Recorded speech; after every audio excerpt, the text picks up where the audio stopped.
या इथे या गॅलरीला ग्रिल नाहीये तरी मुलं कसं काय उभारले तिथे धोकादायक पद्धतीनं. हा तर हत्तीवर फुलं टाकायसाठी उभारले आहेत बघा, हत्तीवरून फुलं टाकण्यासाठी गॅलरीत उभारलेत, मात्र सुरक्षित पद्धतीने उभा असताना मी इशारा केला. तर मित्रांनो, डिग्रजच्या कृष्णागाडी पंचकल्याण पूजा चालू आहे, धूमधडाका चालू आहे. तर पाहताय त्याची भाग थांबला, आजाने खायला चालू केला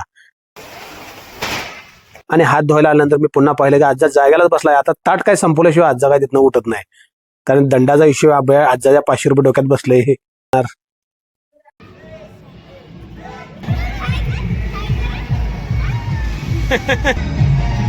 यांच्या इकडून मिरवणूक येऊन गेले, पण त्या मुलींचा खेळ द्यायला राहिलं होतं हत्तीचा, म्हणून त्या मुली पुढे आल्या.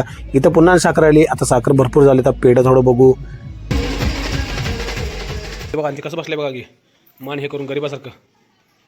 राणा त्यानं काय पिंपळा या झाडावर ताव मारायला चालू केला. उद्या भेटूया का मस्त भागात.